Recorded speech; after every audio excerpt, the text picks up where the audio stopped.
So now that I'm done working with my quilt binding foot for the time being, and I have another quilt cut out right over there, see the squares?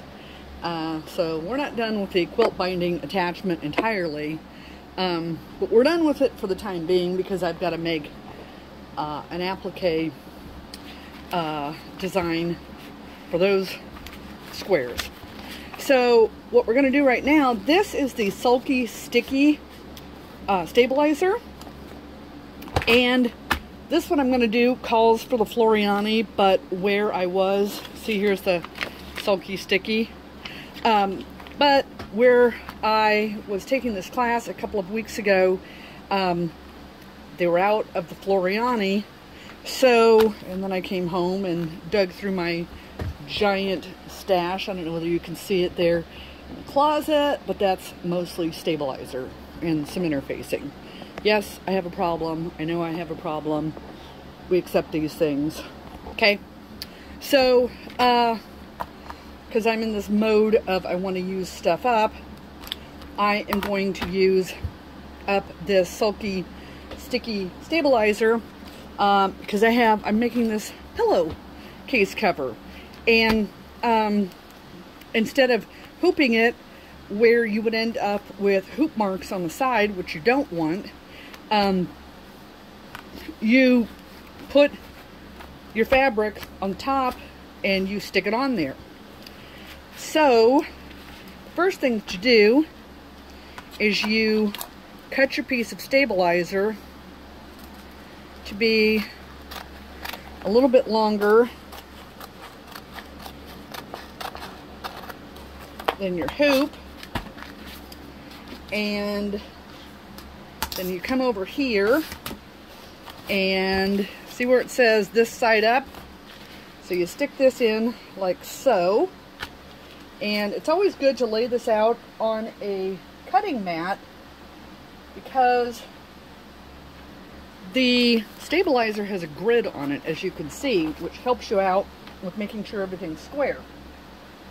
So if you take the flat edge of your hoop here and line it up with one of the edges, one of the lines on your cutting mat, it helps you keep this good and square. And then you can see inside that your lines here are also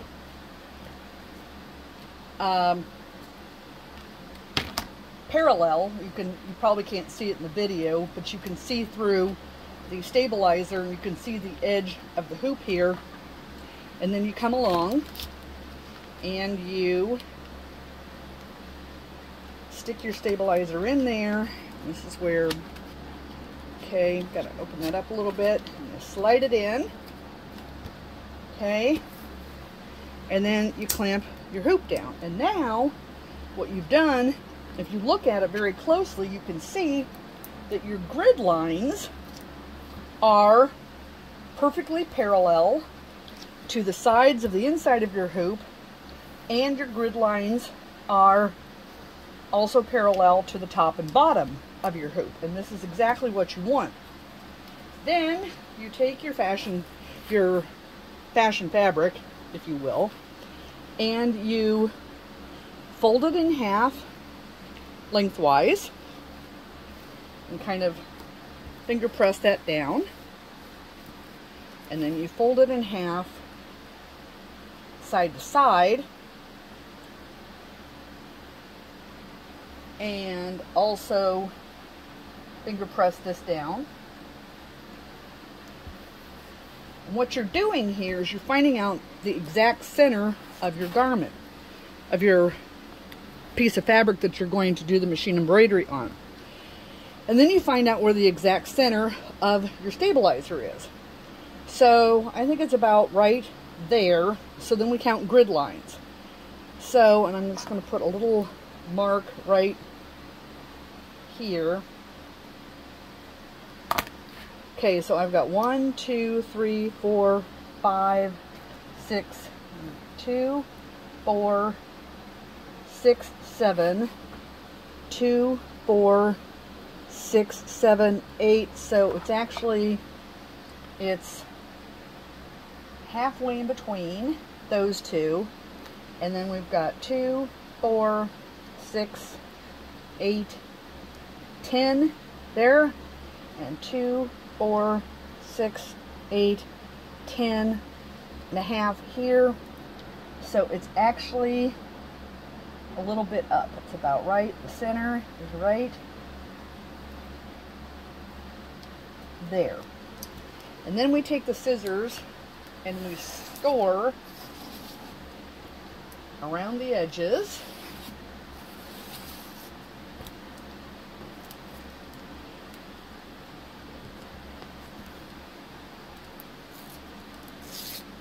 And we pull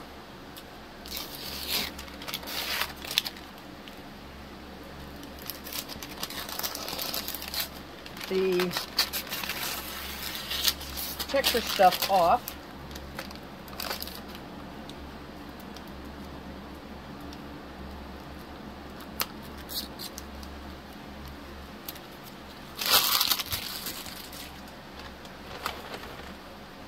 And now we look very closely, and you undoubtedly cannot see it here on the video, but I can see where I have made a mark right there, and that is my center. So again, I got to make sure that this is folded correctly and finger pressed. And I go over here and I put my center right there. I make sure that my long edge is parallel with the grid line that's showing through my cutting mat, and that my bottom edge is parallel with the cutting mat as well. I do that, and I press that down like so, and I open that up, and I press that down, and then I open it up again, and presto changeo, I have put the pillow form top on, and I know that my fabric is perfectly centered, and that I won't end up with my design all off cattywampus. And I used this exact same technique when I did this pillow form, or pillow top, which I finished yesterday.